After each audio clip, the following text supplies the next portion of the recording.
Yeah, You want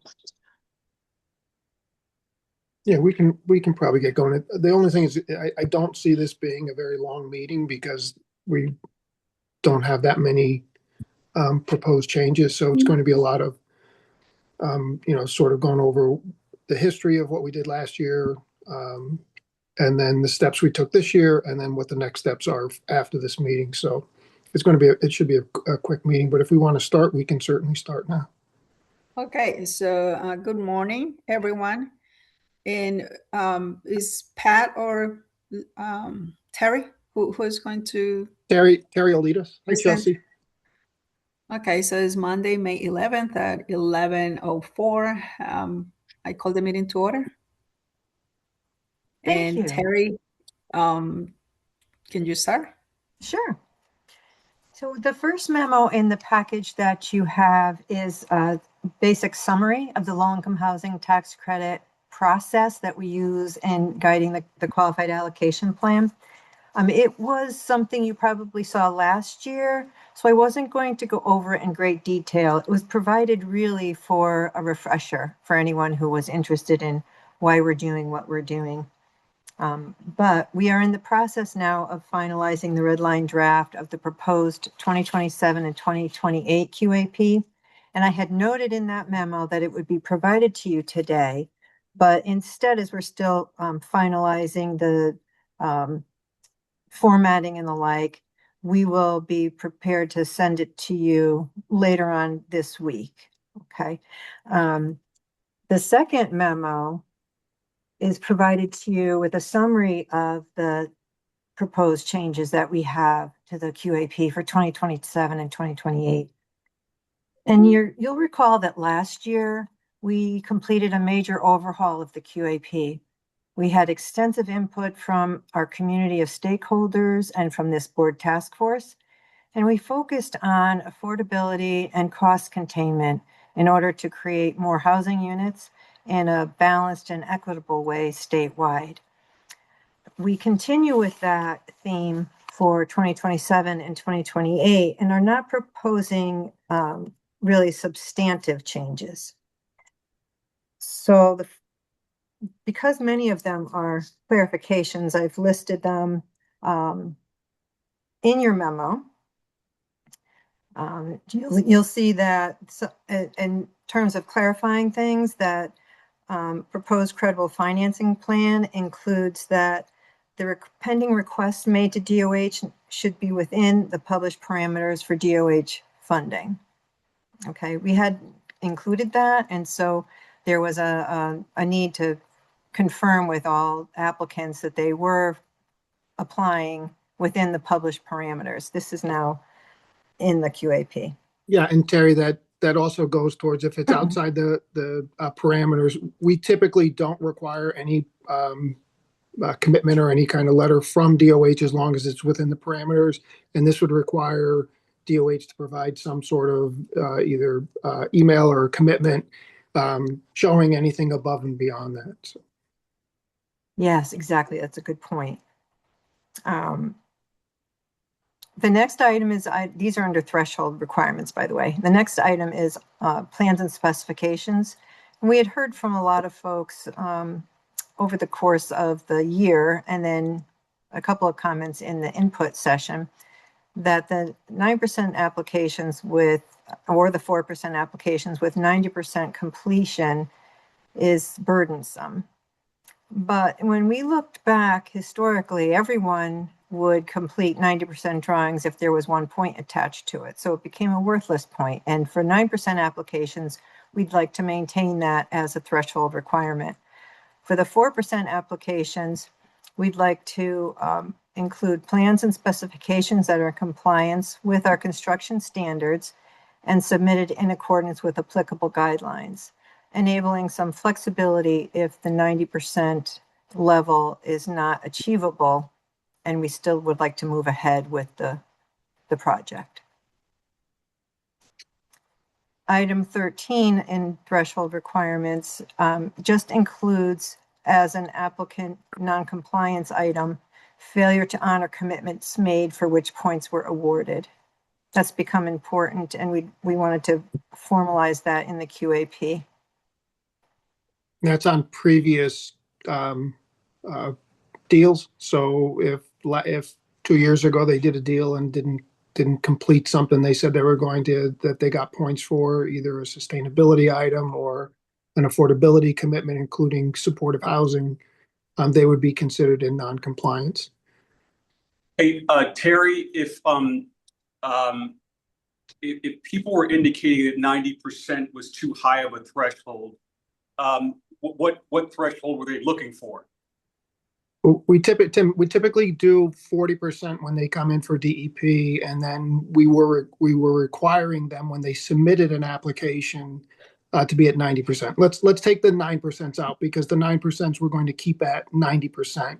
They should be at 90% in order for us to get the credits deployed at a reasonable time frame.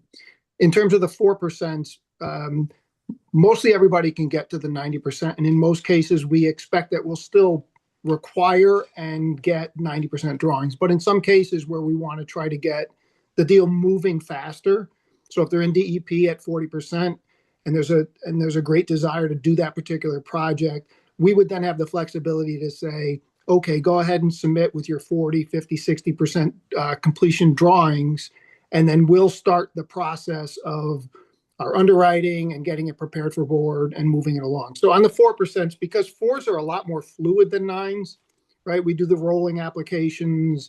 There's a lot of give and take throughout the process. This flexibility will provide us an ability to move those things along a little bit more efficiently.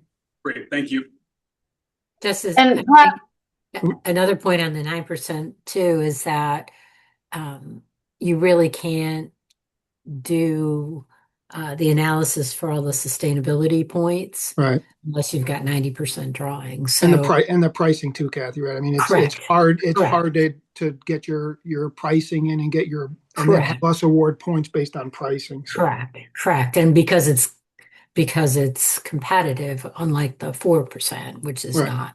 Yeah. So I think that makes sense. Okay, thank you. Can I just ask that one of the complaints that, I'm sorry, Greg. No. Go ahead, Lisa. You had started. Sorry.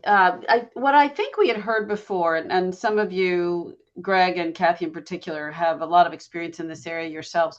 What we had heard from a couple of developers is that the 90% could stand in the way of value engineering in the course of the project that could help them bring down costs.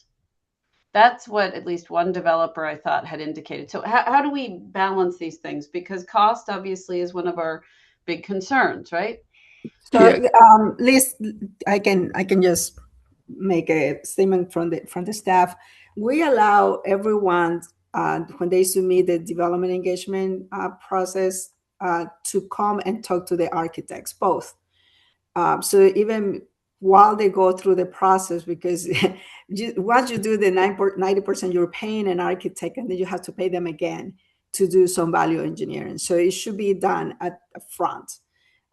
So we're trying to get to that because, as we also said, well, usually developers said, well, we're complying with the standards, but we could actually lower the cost if we do something different. So we say, well, it's a guidance. And if you propose some things that we can change, then we can accommodate that. So we allow them to talk to the architects, both DOH and CHFA, now that DOH has an architect in-house, a couple of architects actually. So we suggest to all the developers, and we're going to have a developer forum tomorrow. Tomorrow. Or we do the same thing, because once you spend money, it's really spending more money on the soft cost, because you have to ask your architect to start going and do value engineering. They should be doing it before. Yeah. And just so everybody understands the process, because I know a lot of you may not be familiar with it. So twice a year, DOH and CHFA run a development engagement process. And they submit essentially pre-applications for both organizations to review for readiness, for compliance, for financing, just an overview of what the project will look like. And both DOH and CHFA staff work with the developers at that point to say, hey, you're not ready yet, come back next year, or no, this isn't something we're interested in, or yes, we definitely want to do this, or yes, if you get it to this next level, including value engineering for costs, then we're willing to move it forward. Once they've made it through that process, they're given what's called an invitation to apply. And then at that point is when they submit their formal application, and we give them 120 days to get their application in. So by the time the DEP process is over, as the commissioner said, we should have had discussions about value engineering. If we don't like the costs on the project, they can then do that value engineering and then get from whatever 40% drawings to 90% drawings by the time they submit the application. What we're trying to do here is give a little bit more flexibility so that if they get to 75% drawings and we're ready to try to move this along, we can do that. The way we had it worded last year, the QAP didn't allow it until they got to 90. So, Terry, could you please repeat the point you made on it sounded very helpful, on the 9%. Oh, so the 9% applications we had looked at last year, we looked historically what people Right. did when we had the 1 point, and everyone submitted 90% drawings and got the 1 point.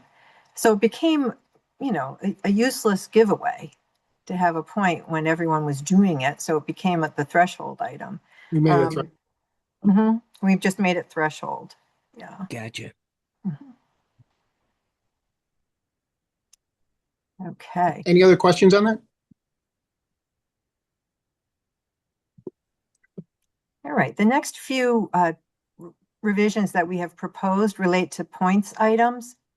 And the first one is developer LIHTC program performance. And we're just adding some clarifying language. We had a lot of questions come up on, for example, which LIHTC programs are eligible. Well, it's the Connecticut-based LIHTC properties, and they need to be completed with no material changes. So we added that language for clarity. And then we received, as you probably saw within the comments, some sustainability voices, and we included the following revisions. So under credits per qualified bedroom, staff recommended reducing the maximum points from 5 to 4 to align with others, other scaled points opportunities and to ensure meaningful results. Then we added that point to the sustainable design area to include an incentive for commissioning. We had included commissioning at 2024-2025 QAP, and it was eliminated in 2026. But what it does is it enables a professional to review the project when it's completed to ensure that all of the owner's proposed sustainability measures were incorporated in the final product. So that's commissioning, and we did include a point for that as well. And that was, again, a comment that we received multiple times to go back to the commissioning, which we did. And then the last item is under location, item H3H4, what we were referring to last year in 2026 as a housing needs index is revised now to a location priority index. So this replacement is to enable the understanding of Connecticut's housing crisis in the most acute areas and to target resources through the QAP in a geographically balanced approach. This LPI will be an index that CHFA developed and will maintain.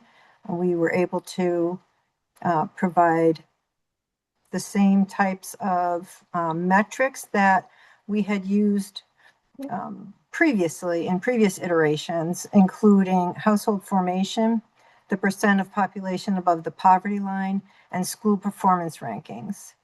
So this piece will be included as Exhibit B, where we now have the Housing Needs Index, which will be replaced with the Location Priority Index. Those Yeah, are so just also, to, yeah, go ahead. Yeah. somebody else was speaking. Go ahead. Oh, No, no. that was Okay. me. I was Oh, just that going was to say you? I'm sorry. those are the Yeah. only changes that we were proposing to the QAP, but I'm happy to discuss any of them. Yeah, I'd like to give a little more color on the housing Yes. needs index. Yes, So please. just so everybody knows. So there were some public comments made to the board surrounding the housing needs index and the desire to go back to the opportunity map that was in place several years last not this particular QAP, but the previous. So we've met with OCA, who provided the comments, and they've provided us some information through the public comment period. And Andrew and Marcus and Andrew have been working on putting together a new measure for us that comports with what some of the suggestions that they made. We currently have a request out to OCA to do a follow-up meeting.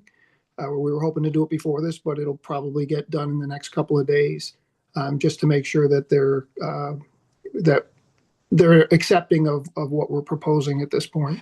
So if you recall, not this QAP, but the previous QAP, we had a total of 16 points in this category, 15 points in this category, 9 related to the opportunity map and 6 related to 830G. We then moved to 5 and 5, 5 for the 830G and 5 to our housing needs index that we created in-house.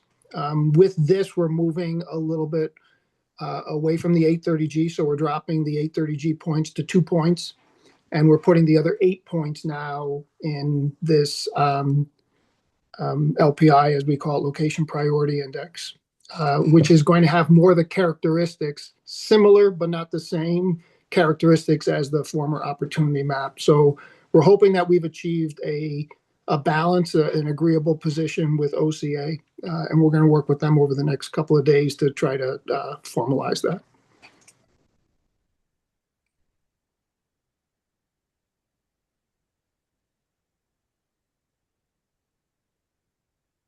Any questions or comments about it? So I think one of the difficulties, wasn't it, was that, and maybe you've been able to figure this out, but there was also concern about, say, portions of the eastern part of the state that weren't, the thought was they weren't competitive because of the opportunity map, but they were, so how will this make everybody happier? Well, Kathy, I think there's no way for us to make everybody happy, and for I every know. one person we make happy, we make 2 people irritated with us. But if you recall, what we did last year was we shifted a lot of our points to affordability, Right. and so what we expect to see, and what we've already seen with this 2026 round, is that there's ways when you put your deal together where you can get your points, that if you're losing points in this location priority index, you could make them up if you go stronger in your affordability, you go stronger in your pricing, your costs. There's ways to make up for missing points in one category, where previously you couldn't overcome the loss of the location points because it was 15 of them, and it was hard to overcome that elsewhere. We think we've achieved a very nice balance in terms of what we were trying to achieve last year in terms of cost containment and affordability. And when you look at trying to put your deals together, you'll see that there's a very good balance, and you can make up for if you don't get your points in location, you can make it up elsewhere. Oh, Chelsea has her hand up. I think your answer to Kathy's question mostly answered. I reminds me if last go around, I felt as if staff had looked at how awarded projects would have scored differently based on the change. Maybe I'm making that up, but I feel that way. So I'm curious if that did happen, if you did it this time around to see how it would have changed, or how your proposed changes would change awarded project scoring. We did. And so while it would change some point totals, ultimately, it doesn't look like it would change outcomes. So we still think we would have awarded, especially this year, and I can't say anything about it, but you'll see in a few weeks what the outcome of this year's round looks like. But yes, we did look at it.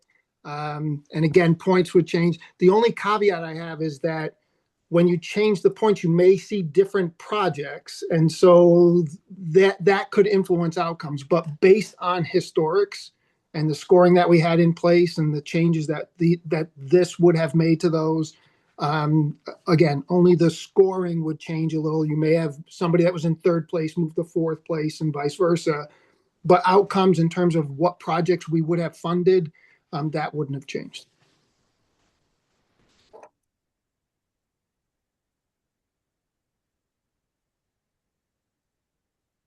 So Pat, just just to address Kathy's question a little bit more, so following through with that rationale of reviewing history, how does it look like the eastern part of the state fares in that directly, right? So like you said, it could be different projects now with the different structure, but historically, what would they be happier?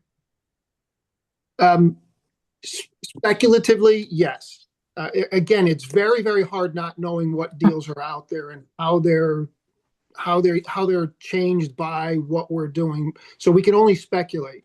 But we compared to last year's, not this year's, last year's QAP or the previous QAP, we feel the structure is much better for a lot of the communities in Eastern Connecticut. Is it great for all of them? No, but it's not great for all of them anywhere in the state. And so we think there's a better balance across the state, including Eastern Connecticut, of the availability of points to be able to be successful in the competitive 9. Okay. Any other question? Go ahead, Terry. Okay, so we have now a board meeting coming up in a few weeks, and we'll be asking at that board meeting for authorization to go for a public hearing. What we did in April was an input session where it was more informal, and we just asked folks to attend a hearing and share comments, a couple of weeks of submitting comments. You have the 39 comments that we received in your package as well, along with a summary of themes and respondents. So at the board meeting at the end of the month, we'll ask for the authorization for a public hearing. That will take place 2 weeks later after it's been properly noticed. And then we anticipate, of course, we'll be sharing the red line too. That'll be published online and people will have access to it. Then we anticipate going to the board in June, sharing the comments and asking for an adoption of the QAP as presented. So that is the process in front of us. And as I said earlier, we'll be able to share the draft with you as soon as we have it polished and ready to release. That should just be a few more days. Okay. Any comments before we move on? We don't have to we don't have to take votes right now, right, Terry? Correct. Yeah. Okay. Mm-hmm. So any other comments before we move to the next item on the agenda, which is the approval of the minutes of the task force June 24, 2025 QAP? Okay, so I don't hear any comments. Can I have a motion to approve the minutes from 2025 QAP? Moved, Tim. Second. Thank you, Tim. Thank you, Greg. Second. Any other comments or questions? Hearing none, all those in favor say yay. Yay. Aye. Any opposed? Any abstention? Motion carries. Can I have a motion to adjourn the meeting? So moved. Second. Second. Thank you, Lisa. Comments, questions? All those in favor say yay. Yay. Yay. Thank you, everybody. Any opposed? Any abstention? Motion carries. Thank you, everyone. Thank you the so staff much. for, Thank you you. for your participation. Appreciate it. Take care. Good. Thank you. Bye-bye. Thank you.